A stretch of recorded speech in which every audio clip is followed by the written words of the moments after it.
As parents, we are responsible for keeping our kids safe. Think about finding your baby not breathing. It's terrifying. What would you do?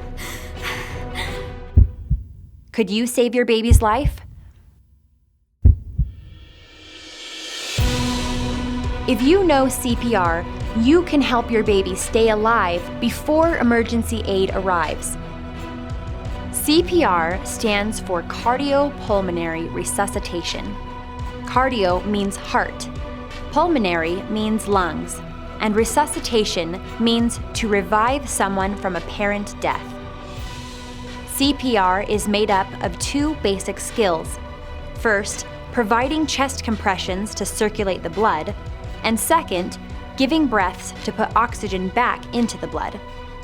These life-saving skills can be used in many emergencies in which a person's breathing and heartbeat have stopped or become irregular.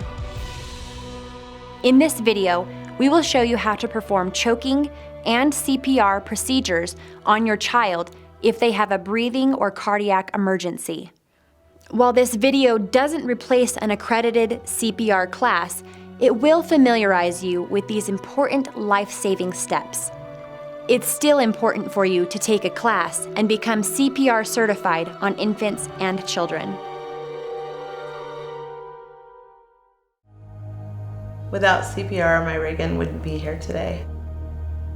I went in to check on her, and when I went into the room, I saw her and she was blue.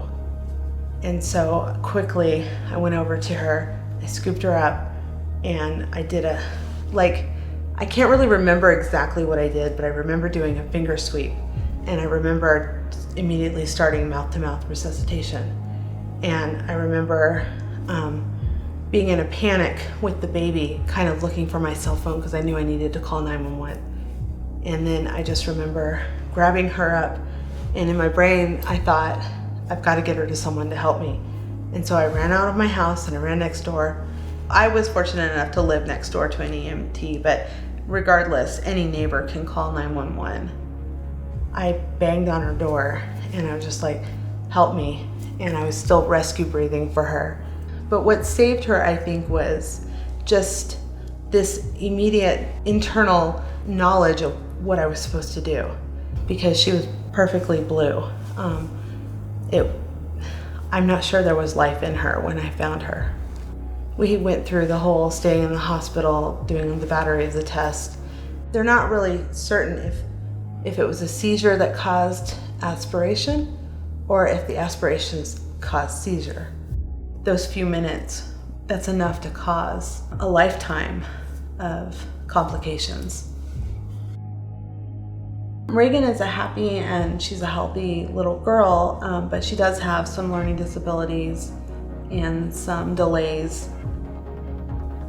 I did have a lot of disturbance with my own sleep and just kind of reliving it for a number of years after it happened.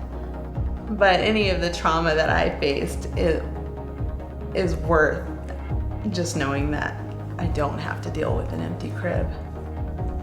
The reason why I knew anything at all about infant CPR is because when I was 12 years old, I had taken a babysitting course where I was taught that information, and under stress, it came back to me immediately.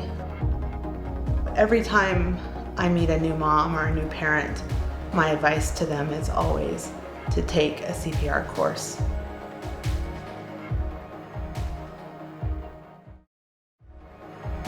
When a person stops breathing, they're no longer able to bring in oxygen into their lungs. When the heart stops beating, it's no longer able to bring oxygenated blood to all of the cells in our body.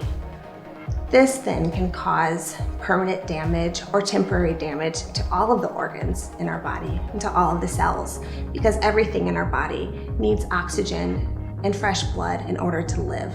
In the long term, that could cause brain damage, permanent heart damage, or damage to other organs, or death. When someone stops breathing and their heart stops beating, oxygen cannot circulate to their brain, their heart, or their other vital organs. They have very little time before they will likely die or suffer severe brain damage. Without CPR, an adult can only survive for about 10 minutes. However, children have even less time than adults do before their situation becomes critical. Performing CPR keeps oxygenated blood flowing to a person's vital organs and buys the person more time for emergency help to arrive. This is why it's so important for you to be trained and certified in CPR. Your ability to perform CPR may be your child's only hope of survival. We are going to discuss the steps to assist a choking child, as well as how to perform CPR, but it is important to understand a few definitions before we continue. Throughout this video, when we say infant, we mean newborn up to 1 year old. A child is someone 1 year old up to puberty. A cardiac arrest is when the heart suddenly stops beating or begins to beat irregularly. I have seen patients who have come in with what could have been a life-threatening experience. There have been near drowns where someone on the scene knew CPR and was able to save that child's life or prevent lifelong consequences. I myself, as a parent, have even used CPR on my child in a very basic sense to rescue them from a choking incident. If I didn't know CPR and had a child who was choking, it would have been a lot more frightful for me. It could have potentially been life-threatening for my child, or maybe even cause some lifelong consequences for him.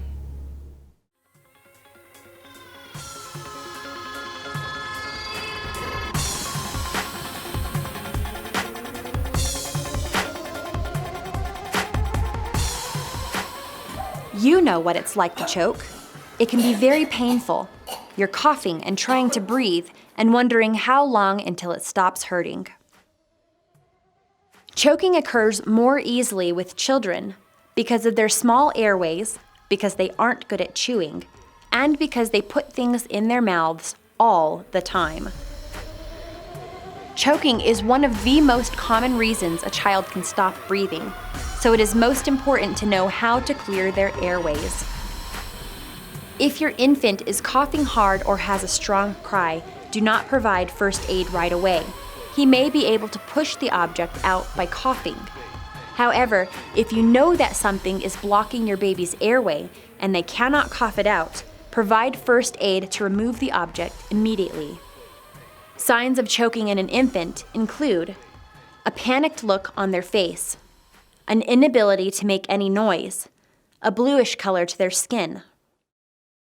You should never blindly sweep your finger into the baby's mouth. You could actually push the object further back into their airway. Only attempt to remove an object if you can clearly see it in their mouth. Hi, my name's Whitney, and I am a certified CPR instructor. When my baby was about 1 year old, she was crawling around on the ground and she grabbed a piece of plastic, put it in her mouth. Her eyes were watering, she couldn't breathe, she kind of looked like she had the deer in the headlights look. So I ran over and I flipped her over my arm and I started the back slaps. It took several slaps, but it finally came out. I was very thankful. It was a scary situation, but if I wasn't able to react quick enough, it's possible that she could have stopped breathing and we would have had a very dangerous situation. I knew what to do because in the past I had taken a CPR class, and because of the situation, I wanted to help other people learn these crucial skills to save their child's life or an adult's life, because CPR saves lives. The steps to dislodge an object obstructing an infant's airway are: in a seated position, hold your infant face down on your forearm, which you'll rest on your thigh. Support his head and jaw with your hand. Give your baby up to 5 back slaps between his shoulder blades with the heel of your hand. Make sure his head is lower than his chest so that gravity will help to pull the object out. If the object doesn't come out after 5 back slaps, then turn your baby onto his back while supporting his head. Using 2 fingers placed at the center of the infant's breastbone, Give 5 chest thrusts to help dislodge the object. If you can see the object while you are performing these chest thrusts, then remove it by using your fingers. Repeat the back slaps and chest thrusts until the object comes out.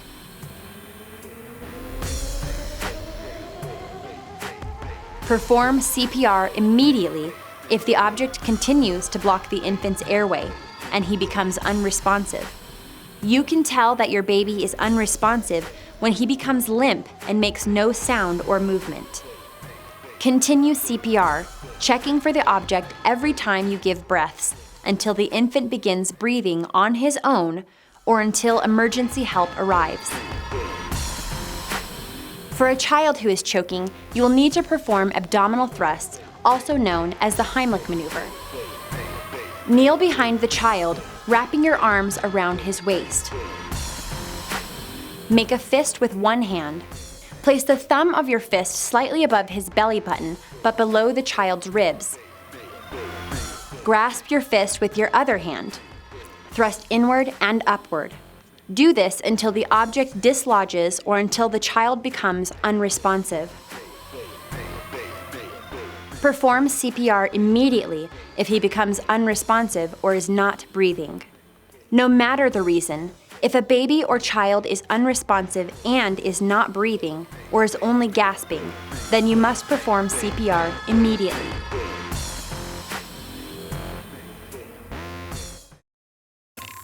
Even if you are unsure about whether your infant or child needs CPR, you should still go ahead and start it. CPR is not likely to harm an infant or child who is not in cardiac arrest, but you may save his life in the event that he is. To perform CPR on an infant, follow these steps. Make sure the scene is safe.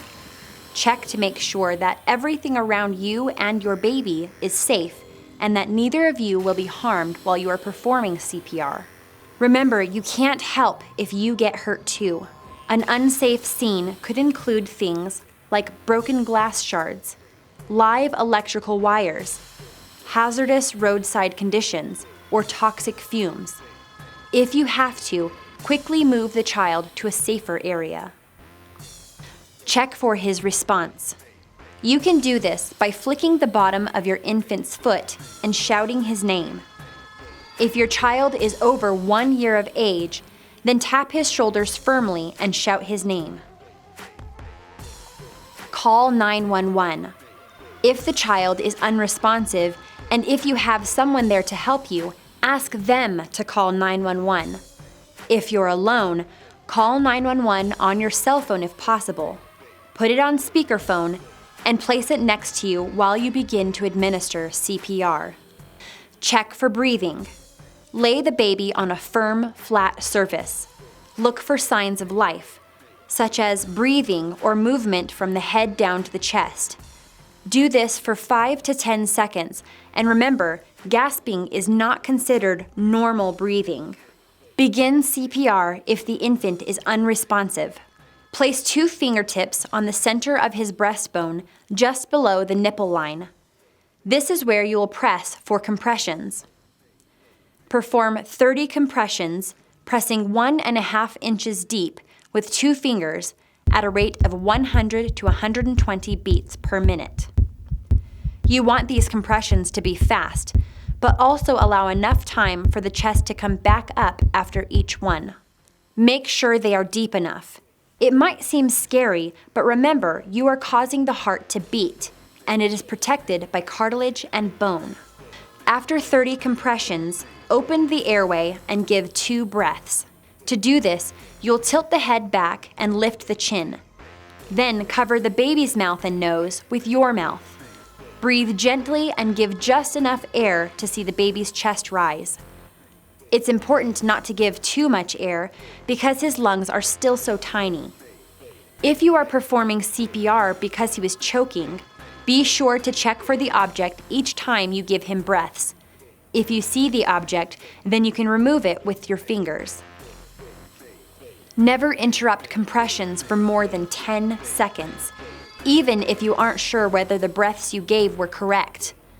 Continue performing 30 compressions and 2 breaths until there are signs of response, such as blinking, crying, moving, or breathing, or until emergency help arrives. There are only 3 differences in performing CPR on a child versus on an infant: how you administer the chest compressions, how deeply you compress the chest, and how you administer the breaths. To perform CPR on a child, follow these steps. Place the heel of one hand on the lower half of the breastbone, just above where the ribs meet. This is where you will push to give compressions. If the child is larger, then you may need to use both hands, placing one on top of the other in order to push deeply enough. You will lean over the child and use your upper body weight to perform the compressions. Push down about 2 inches. Deliver 30 compressions at a rate of 100 to 120 compressions per minute, allowing the chest to come back up to its original position after each compression. Deliver 2 breaths. To do this, tilt the child's head back and lift the chin to open the airway. While holding the airway open, pinch the nose closed with your thumb and forefinger and cover the child's mouth with your own to give 2 breaths. Watch to make sure his chest rises with each breath. Repeat this cycle until help arrives or the child begins breathing on his own.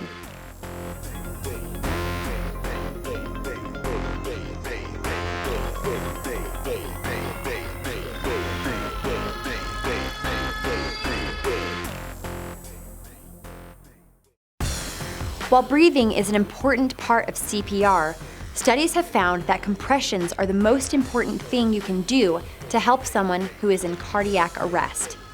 This is because there's enough oxygen in the blood to last for a few minutes after someone stops breathing. And it is crucial to get that oxygen to the heart and brain before it is gone. To help you remember how to perform CPR, remember CAB or CAB. C. Compressions to restore blood circulation. Kneel beside the child. Push hard, push fast. Deliver 30 quick compressions at a rate of 100 to 120 compressions per minute. A. Airway to clear. Tilt head slightly back, lift the chin. B. Breathing to move air into the bloodstream.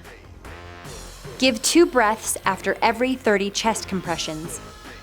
Keep going until you see signs of life or until an emergency responder arrives to take over for you.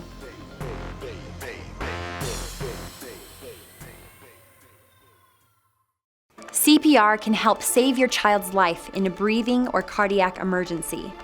Medical emergencies can happen at any time and anywhere, and it only takes minutes for damage to occur to your baby's brain, heart, and other vital organs. Your ability to perform CPR will double or even triple your child's chances of survival, and it will give you peace of mind in knowing that you can help save them. Remember that while this video is informative, the only way to truly ensure that you can perform CPR correctly is to become trained and certified by an accredited instructor.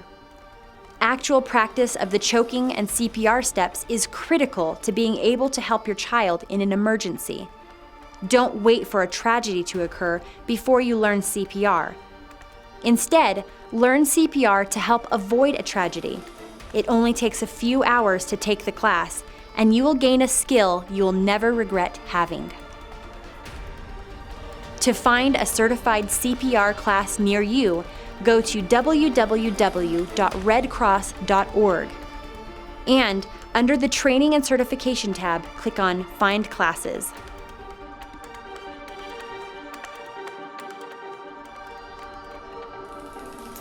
Once a person is certified in CPR, it would probably be helpful to keep your materials to review. Additionally, you could do refresher courses every 2 or so years. If a child is given CPR immediately after an emergent event, that child's life can be saved. It's one of the most important things a parent can do for their child.